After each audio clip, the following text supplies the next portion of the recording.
कि जनता क्या माने। हम लोग क्या मान के चले कि गरीबी कम हुई है या नहीं हुई है। देश में गरीबी बढ़ी है पिछले सालों के तुलना में अगर आप देखें तो हाँ, मोदी की बीजेपी की पिछली 10 साल की सरकार में 2014 से लेके 2024 की सरकार में अब ये थर्ड टर्म उनका स्टार्ट हो गया है।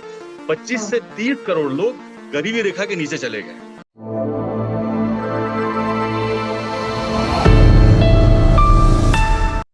2030 का भारत ये खास कार्यक्रम है और इसमें हम लगातार बातें करते हैं उन लक्ष्यों की जिन पर लगातार भारत देश को काम करने की जरूरत है। क्या अभी हालात बने हुए हैं इन लक्ष्यों को लेकर, ये भी एक आम नागरिक को भी इस बात को जानने की जरूरत होती है। और इन्हीं कुछ लक्ष्यों पर हम लगातार बातें करते नजर आते हैं। अलग अलग मेहमान हमारे साथ जुड़ते हैं और आज के जो मेहमान हमारे साथ जुड़े हैं वो हैं शिल्पी मंजूर जी, जो कि इंचार्ज है eastern Uttar Pradesh minority department Indian National Congress से। सर, बहुत बहुत स्वागत करती हूँ आपका हमारे इस खास कार्यक्रम में, खास बातचीत करने के लिए। बहुत शुक्रिया स्नेहा आपका। पहले तो मैं बहुत शुक्रगुजार हूँ आपका, आपकी पूरी टीम का कि एक ऐसे इशू के ऊपर, एक ऐसी मुहिम, एक ऐसे विजन के ऊपर आप लगातार हर डोमेन के लोगों से, लीडर से, इंडस्ट्री एक्सपर्ट से आप बात कर रही हैं और हमारे सपनों का भारत 2030 में कैसा हो, जो सस्टेनेबल डेवलपमेंट गोल्स सेट किए गए हैं यूएन के द्वारा, उसके उपलक्ष्य में आप बात कर रही हैं, बड़ी बात है। और मैं समझता जी, हूँ कि ऐसी बात जनता तक पहुँचाने के लिए, लोगों तक पहुँचाने के लिए आपके प्रयास के लिए आप और आपकी पूरी टीम बधाई के पात्र हैं। बिल्कुल, बिल्कुल। Thank you so much sir, thank you so much. और ये 2030 के जो लक्ष्य हैं और 2030 में भारत कैसे दिखेगा, इसको लेकर ही मेरा आपसे पहला सवाल है कि 2030 तक आप भारत देश को कहाँ देखते हैं in terms of poverty, hunger and education? ये स्नेहा, 2030 में भारत को कहाँ देखते हैं, अगर आप मेरी इच्छा पूछें, जो हुँ, मेरी ख्वाहिश है, जहाँ मैं देखना चाहता हूँ अपने मुल्क को, अपने देश को, तो वो तो बहुत अलग है। हुँ, मैं चाहता हूँ कि देश का हर बच्चा स्कूल जा रहा हो, जी, जी। अच्छी शिक्षा पा रहा हो, हुँ, शिक्षा प्राप्त युवा रोजगार पा रहे हों, जी। रोजगार प्राप्त लोग अपने जीवन यापन अच्छे प्रकार से कर रहे हों, उनको चीज़ें सस्ती दरों पे मिल रही हों, उनको अच्छा हेल्थ सिस्टम मिल रहा हो, उनको एक अच्छा एनवायरनमेंट इस मुल्क में रहने के लिए मिल रहा हो। लेकिन हुँ, मेरे हुँ, चाहने से केवल ऐसा नहीं होता है। बीइंग बिल्कुल। A politician and being involved into policy matters, आज के यस। हालात को देखते हुए मेरी जो परिकल्पना है 2030 में भारत की, क्या वो परिकल्पना 2030 के भारत की वो अचीव हो पाएगी? क्या आज की मौजूदा सरकार उसको हासिल कर पाएगी, वहाँ तक भारत को लेके जा पाएगी? ये हुँ। एक बड़ा सवाल है, जो मैं समझता हूँ कि हम सबको बैठ के, समझ के, बातचीत करके इसके ऊपर सवाल पूछना चाहिए सरकार से।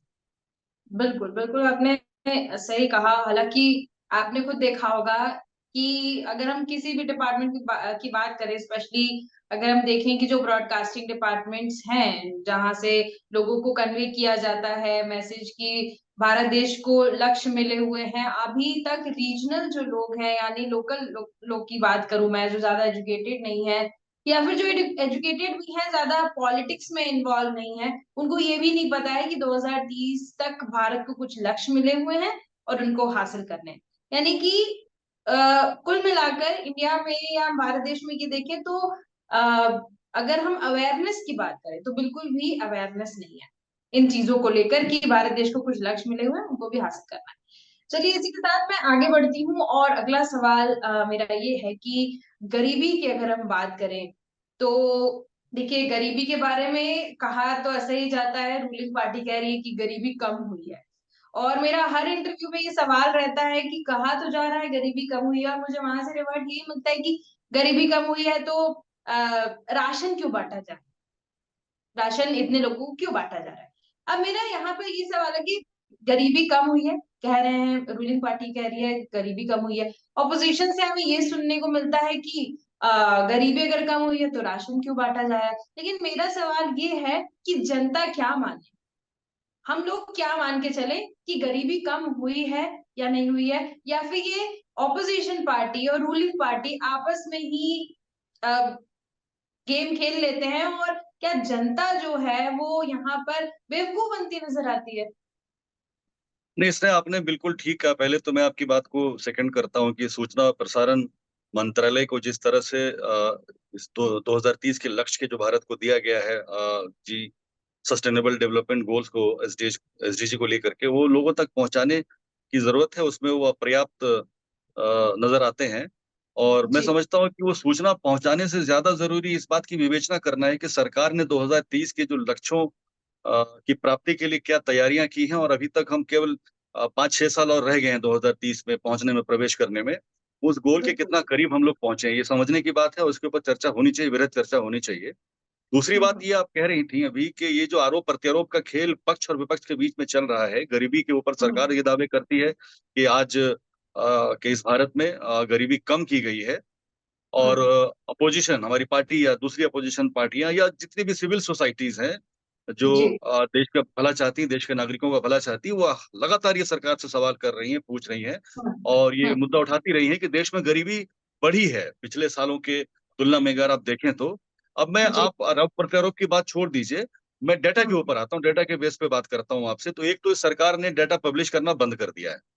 ये बहुत हम्म। बड़ी दुविधा है देश के आगे। देश की जनता सरकार की परफॉर्मेंस, सरकार की जो जो काम करने की कार्यशैली है, उसकी हम्म। गुणवत्ता को जनता नापती थी डेटा के बेस पे कि सरकार ने कैसा परफॉर्म किया है। जब डेटा आएगा, उसके डेटा के हिसाब से हमें पता चलेगा कि कौन सी चीज में कितनी गिरावट हुई है, किस इंडेक्स में हम आगे हुए हैं, किस इंडेक्स में पीछे हुए हैं। सरकार ने वो हम्म। डेटा जारी करना बंद कर दिया है। ये बड़ी जी। विडंबना है इस देश की। लेकिन मैं जी। उसके अलावा दो तीन चीजों के साथ, प्रामाणिकता के साथ आपको ये मैं साबित कर दूंगा कि जो गरीबी है पिछले 10 सालों में भारत के अंदर बढ़ी है। आप एक एक हम्म। बात समझें कि जब गरीबी आप कहती हैं, जब पॉवर्टी की बात होती है, तो पॉवर्टी से एक मतलब क्या समझती हैं आप? मैं बड़ी लेमैन लैंग्वेज में, बड़ी सरल भाषा में आपके सामने मैं बताना चाहूंगा। गरीबी हम्म। का मतलब कि आपकी जो परचेजिंग पावर है, आपकी खरीदने की क्षमता कम हो जाती है।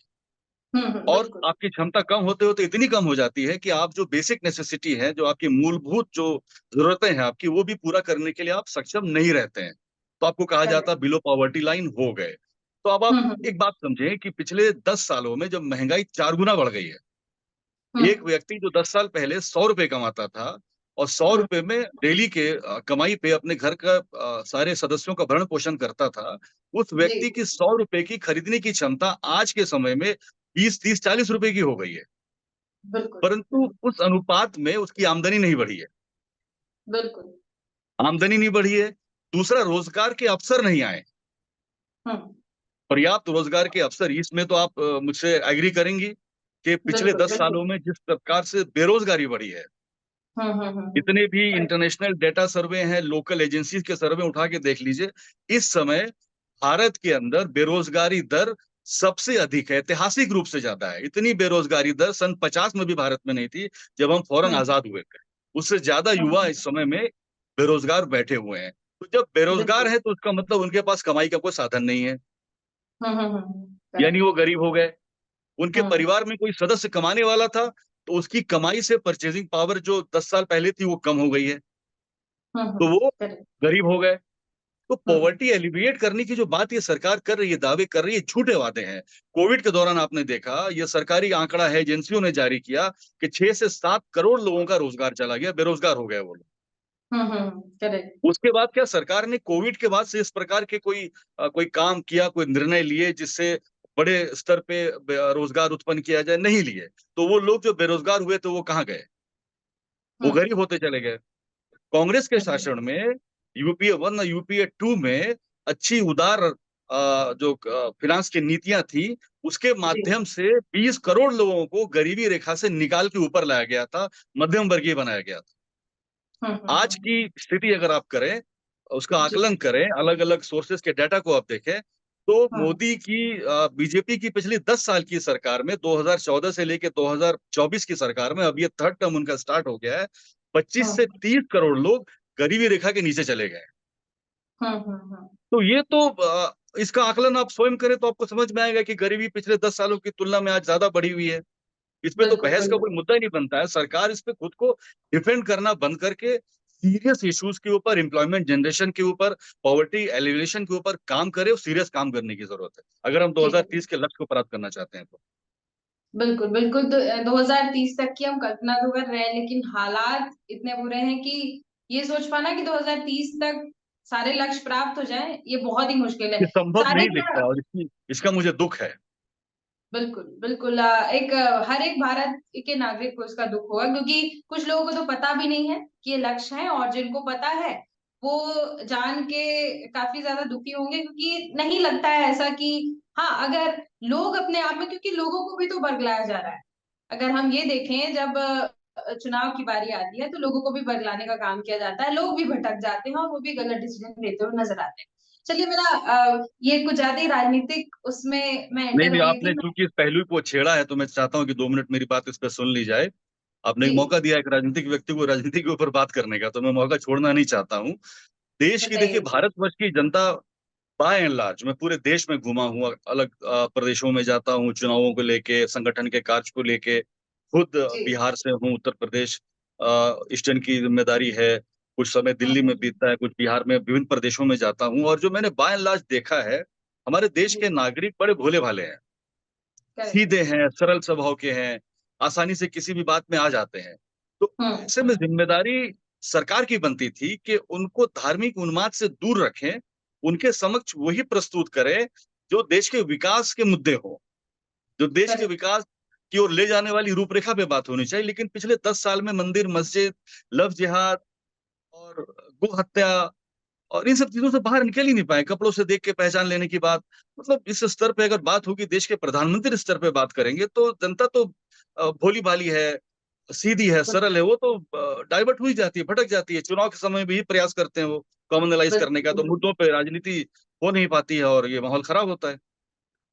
बिल्कुल बिल्कुल, आपने सही कहा। देखिए, बिहार से आप ताल्लुक रखते हैं, तो मैं बिहार की तरफ ही मुड़ती हूँ अब, और बिहार की थोड़ी स्थिति जी जानने की कोशिश करते हैं कि बिहार को अगर हम पिछले बहुत सालों से, अब जो शुरू से ही बिहार को देख लिया जाए, तो बहुत ही सबसे इंटेलिजेंट लोग वहीं पाए जाते हैं। अगर उनको सही तरीके का गाइडेंस मिल गया, तो आप बड़ी बड़ी इंडस्ट्री में सबसे ऊपर की पोजीशन पे एक बिहार के नागरिक को ही देख पाएंगे। बहुत से ऐसे वहां से लोग निकले जो देश के लिए बहुत कुछ करके गए। लेकिन बिहार एक ऐसा स्टेट है जहां पर गरीबी भी ज्यादा है, भुखमरी भी ज्यादा है, शिक्षा भी बहुत कह सकती हूँ कि शिक्षा ऐसी है कि उसको बिल्कुल नापा ही नहीं जा सकता, मतलब एकदम गिरी हुई शिक्षा वहां पर लोग प्राप्त कर रहे हैं। अच्छा, बाकी वहां पर ये देखा जाए तो सरकारें जो है, अगर सरकारों पे मैं जाऊं तो फायदा उठाती नजर आती है। क्या इतने सालों तक एक भी सरकार के दिमाग में ये नहीं आया कि बिहार में इंडस्ट्रीज होनी चाहिए? क्या बिहार में कंपनीज नहीं हो सकती है? क्यों बिहार के लोग माइग्रेट करके दूसरी जगह चले जाते हैं? क्यों बिहार के माइग्रेट होके लोग महाराष्ट्र चले जाते हैं और फिर महाराष्ट्र से उनको भगाया जाता है? क्यों बिहार के लोग भाग के दिल्ली चले जाते हैं और दिल्ली में उनके साथ गलत ट्रीटमेंट होता है? मतलब वहां के लोग एक समय तो, अब तो फिर भी थोड़ा बहुत लोगों के दिमाग में चीजें सही हो गई, लेकिन दिमाग में कुछ पहले ऐसा हुआ करता था कि लोग बताते नहीं थे कि वो बिहार से, मतलब उस स्टेट को इतना गिरा दिया गया। हर चीज में हम देखें, भुखमरी की बात करें, शिक्षा की बात करें, वहां के इंफ्रास्ट्रक्चर की बात करें, नालंदा विश्वविद्यालय की जब हम बात करते हैं तो एक अलग ही ऑरा दिमाग में आता है। लेकिन वही दूसरी तरफ देखिए, पूरे बिहार की स्थिति डगमगाई हुई है। सिर्फ वहां पे कुर्सी की, बिहार का सीएम किसको बनना है, सिर्फ उस वक्त अलर्ट दिखता है मुझे। इस पर आप क्या कहेंगे? देखिए, बिहार की जो आज की परिस्थिति है, 2024 में हम बैठे बात कर रहे हैं। आप बिहार में इंडस्ट्रियलाइजेशन के ऊपर बात करें, एम्प्लॉयमेंट के ऊपर अगर बात करें, हेल्थ केयर हम्म। की बात करें, रोड इंफ्रा की बात करें, तो यकीनन बिहार में एक बड़े बदलाव की जरूरत है। हम्म। और इस बदहाली का एनालिसिस अगर करना चाहें तो ये एक बड़ा बड़ा सब्जेक्ट बनता है, एक बृहद विषय है। बिल्कुल। और एक बिहारी होने के नाते मुझे इस बात की पीड़ा है कि बिहार के जो निवासी हैं वो बड़े मेधावी होते हैं। आप देखेंगे कि बिहार के बहुत सारे लोग आपको प्रशासनिक सेवाओं में, आपको पूरे देश भर में मिलेंगे।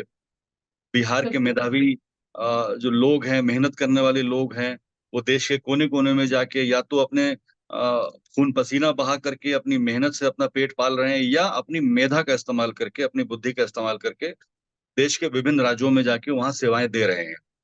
बिल्कुल। ये अच्छी बात है, ठीक है, देश में ही योगदान दे रहे हैं। और हम्म। भाई भारत के निवासी हैं, सबका इक्वल अपॉर्चुनिटी है, सबका फंडामेंटल राइट है, कहीं भी जाके कर सकते हैं।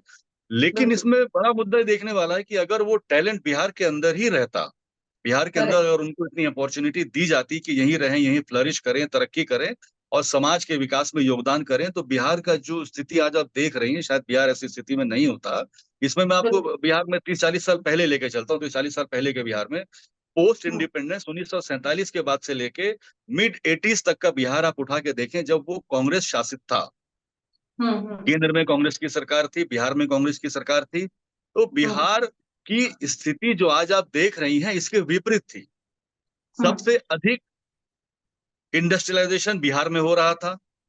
हम्म पहला कारखाना बिहार में लगा था, लोकोमोटिव हम्म। कारखाना हो, शुगर मिल हो, कॉटन मिल हो। नहरें बिहार की पूरे बिहार के सुदूर इलाकों तक सिंचाई की व्यवस्था पहुंचा रही थी। बिल्कुल। कृषि उत्पाद अच्छा हो रहा था।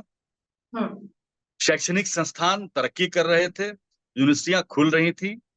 उसके हम्म। बाद सन 80 के दशक के बाद कुछ ऐसी परिस्थितियां बनी, राजनीतिक परिस्थितियां बनी, जो शायद उस समय की जरूरत रही हो। उसके ऊपर बिल्कुल। टिप्पणी करना एक अलग विषय है।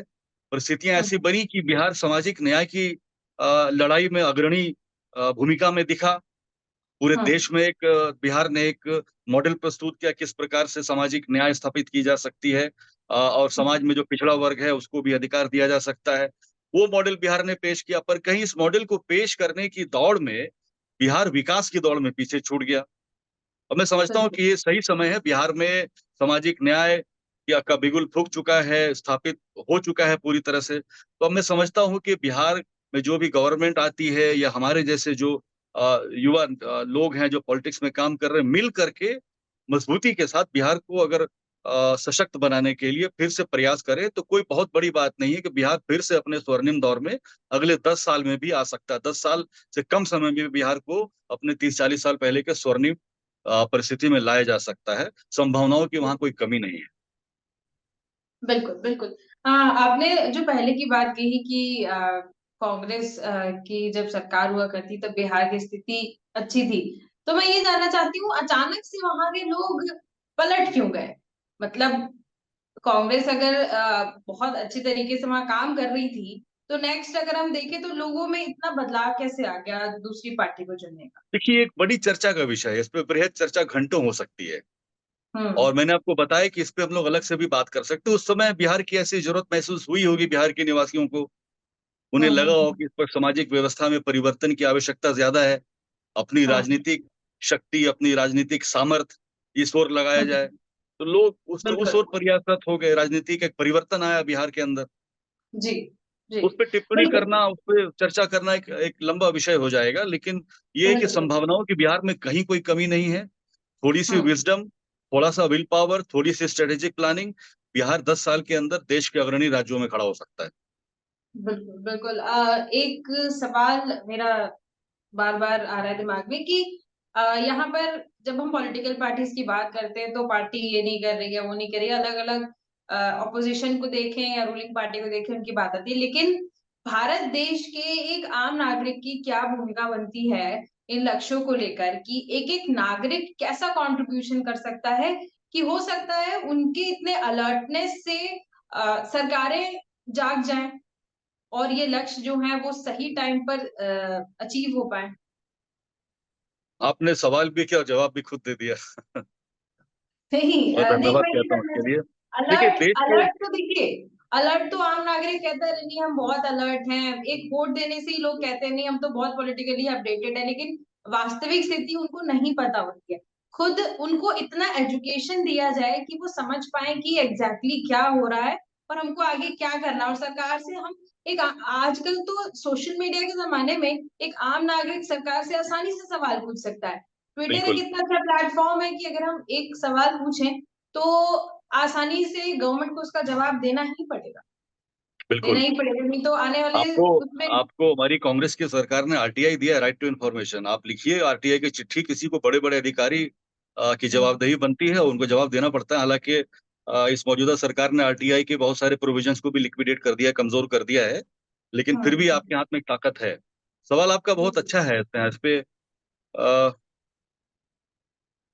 बात लंबी हो सकती है, लेकिन समय कम है तो बिल्कुल। संक्षेप में मैं ये कहना चाहूंगा जी। कि पहले सोसाइटी को ओवरऑलिंग की जरूरत है। एक बड़े हम्म, स्तर पे एजुकेट किए जाने की जरूरत है। और बिल्कुल। जब हम एजुकेशन की बात करते हैं तो हम समझते हैं कि प्रोफेशनल कोर्सेज कर लिए, इंजीनियरिंग कर लिया, एमबीबीएस कर लिया, लॉ तो चली कुछ हद तक मैं समझता हूँ कि जागरूकता हाँ। लाता है आपके अंदर। बाकी करेक्ट। स्किल डेवलपमेंट वाले, स्किलिंग वाले कोर्सेज करके लोग समझते हैं कि उससे उनका एजुकेशन पूरी हो गई। बहुत अच्छा। मेरे हिसाब से एजुकेशन दरअसल सिर्फ स्किल कर लेना अपने आप को नहीं, परंतु आपको अपने अपने हिस्ट्री की जानकारी होना, अपने इतिहास की जानकारी होना, आपकी सरकार की व्यवस्था कैसे चलती है, सिविक्स की, प्रशासनिक व्यवस्था की जानकारी होना, और बिल्कुल। अपने खुद के अधिकार और अपने जो ड्यूटीज हैं जी। उनकी भी प्रॉपर तरीके से जानकारी होनी चाहिए। तो हमें लोगों को एजुकेट करने की जरूरत है, सोशली एजुकेट करने की जरूरत है, मीडिया बिल्कुल। एजुकेट करने की जरूरत है कि मीडिया में क्या लिखें, कैसे लिखें, मीडिया जो दिखाता है उसमें से किसको सही माने, किसको नहीं माने, पॉलिटिकली एजुकेट हम्म, करने की जरूरत है, और उनको ये एहसास कराने की जरूरत है कि ये सरकार उनकी सेवक है। बिल्कुल। जब आप किसी सरकारी दफ्तर में जाते हैं तो वहां जो हाँ। अधिकारी बैठा होता है वो सरकारी नौकर है। कहते हैं ना, करेक्ट। सरकारी नौकरी में है। गवर्नमेंट सर्वेंट, और यस। सरकार किसकी है? By the people, of the people, yes. लोगों के द्वारा, लोगों की सरकार। फॉर द सरकार पीपल। आपकी है, सरकार आप है। हम्म। सरकार आपको बनने का, सरकार में आने का अधिकार 5 साल में एक बार मिलता है।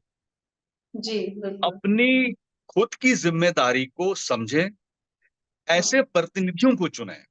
ग्राम स्तर हो, ब्लॉक का स्तर हो, वार्ड पे आपको अपने प्रतिनिधि चुनने हो, विधायक चुनना हो, या लोकसभा सांसद चुनना हो, आप ऐसे प्रतिनिधियों को चुने, ऐसी पार्टी को चुने जो आपके जो मूलभूत मुद्दे हैं, वो हम्म। मुद्दे, वो आपकी जो जरूरतें हैं जो सुबह से लेकर शाम तक आपको ऑक्युपाइड रखती हैं, बिजी रखती हैं, उसको जी। समझ सके, आपके रोजगार की व्यवस्था करे, आपके बच्चों के लिए पढ़ाई की व्यवस्था करे, आपके लिए अच्छी शिक्षा व्यवस्था बनाई जाए, आपके लिए अच्छी स्वास्थ्य व्यवस्था बनाई जाए, आपके लिए अच्छी जी। सड़कें बनाई जाए, आपके लिए अच्छी बिजली मिले समय पे। मुद्दों हाँ। के ऊपर बात होनी चाहिए, मुद्दों के ऊपर वोटिंग होनी चाहिए, मुद्दों के ऊपर राजनीति होनी चाहिए, मुद्दों के ऊपर राजनीति करने वाले लोगों को ही अपने कंधों पे बिठा के घुमाना चाहिए। पहला सवाल तो ये, और इस तर्ज में समाज को काम करना होगा। अब रही बात कि समाज जब सवाल उठाने की बात आती है, जब देश की जनता के सवाल उठाने की बात आती है, तो आपने बहुत अच्छी बात कही कि सोशल मीडिया के माध्यम से किसी सुदूर गांव में बैठा हुआ एक व्यक्ति भी एक दिल्ली में बैठी हुई सरकार से सवाल कर सकता है। तो उनको सवाल करने की जरूरत है कि भाई सरकार हमारे लिए क्या कर रही है। सिर्फ एक बार बिल्कुल। पांच और साल में वोट डाल देने बेसिकली, से नहीं होता है। बिल्कुल, बिल्कुल बेसिकली दिक्कत ये है ना कि जो गाँव के क्षेत्र में लोग बैठे हुए हैं, सोशल मीडिया का इस्तेमाल तो ज़रूर कर रहे हैं, लेकिन जस्ट फॉर एंटरटेनमेंट पर्पज़। उनको सोशल मीडिया का पॉजिटिव साइड नहीं पता है कि वो एक सोशल मीडिया पे एक सवाल करने से वो अपने गाँव की पूरी तस्वीर भी बदल सकते हैं। तो मैंने ये कहा ना वाला आपको, सोशल मीडिया एजुकेशन की जरूरत है कि सोशल मीडिया का कैसे इस्तेमाल करना है। बिल्कुल, उसपे लोगों बिल्कुल। को सेंसिटाइज करने की, लोगों को बताने की, अवेयर करने की जरूरत है, बड़े स्तर पे करने की जरूरत है। बिल्कुल, बिल्कुल आपने सही कहा सर। और बहुत सी ऐसी बातें बताई जो अगर एक कॉमन इंसान सुनेगा, तो ऑब्वियसली कुछ ना कुछ चेंज करने की कोशिश करेगा। और इसमें ऐसी बातें सामने निकल के आई जिसमें ये देखने को मिला कि अगर विलिंग रही, यानी कि अगर हम लगातार इन मुद्दों पर बने रहे, इस पर चर्चा होती रही, लोग भी इस मामले में एजुकेट हो गए, तो इन लक्ष्यों को प्राप्त करने में ज़्यादा देरी नहीं लगेगी। बस एक-एक नागरिक की इसमें एक-एक नागरिक का कंट्रीब्यूशन बहुत ज़्यादा इम्पोर्टेंट है। तो बिल्कुल। बहुत-बहुत धन्यवाद सर। इसमें आपकी बात में बस ऐड करके कंक्लूड करने से पहले आपसे इजाजत चाहूंगा, 1 मिनट। हमारे जी हाँ। पास अगर आप संसाधन की बात करें तो हुँ, हमारे पास दुनिया का सबसे बड़ा मानव संसाधन है। हुँ, हम जिसे हुँ, अपनी लाइबिलिटी बना रहे हैं, अपनी जनसंख्या को, चाइना ने जी, उसी जनसंख्या को एसेट बनाया था। बिल्कुल। जिस दिन हमने अपनी जनसंख्या को एसेट में बदलने का निर्णय कर लिया, हमारे हुँ, पास दुनिया का सबसे बड़ा मानव संसाधन है। हुँ, हमारे पास बहुत बड़ा कल्टीवेबल लैंड बैंक है, बिल्कुल। और पॉसिबली कल्टीवेबल लैंड बैंक है जिसको अभी तक कल्टीवेट नहीं किया गया है। जी। हमारे पास देश में कई प्रमुख नदियां हैं। हुँ, हमारे हुँ, पास दुनिया में जिस प्रकार की भी खनिज संपदा की आपको आवश्यकता, कोयले से के यूरेनियम तक, वो हुँ, हमारे देश में है। हम इतने साधन संपन्न हैं प्राकृतिक रूप से मानव संसाधन में कि थोड़ा विल पावर, थोड़ी मेहनत और अकाउंटेबिलिटी अगर क्रिएट करती जाए पॉलिटिकल पार्टीज की, जनता खड़ी होकर सवाल पूछने लगे, तो हालात बदलने में 10 साल से ज्यादा समय नहीं लगेगा। बिल्कुल, बिल्कुल आपने सही कहा। और इसी विलिंग की ज़रूरत है हर एक नागरिक में। अगर ऐसी विलिंग आ गई तो ऑफ कोर्स जो लक्ष्य है वो बहुत ही स्मूथली प्राप्त हो जाएंगे। तो बहुत-बहुत धन्यवाद सर आपका कीमती समय देने के लिए, समय निकालने के लिए और इस खास चर्चा में हमारे साथ जुड़ने के लिए। बहुत-बहुत धन्यवाद। आपका बहुत धन्यवाद स्नेहा, आपकी पूरी टीम का कि आपने इस तरह की चर्चा का आयोजन किया।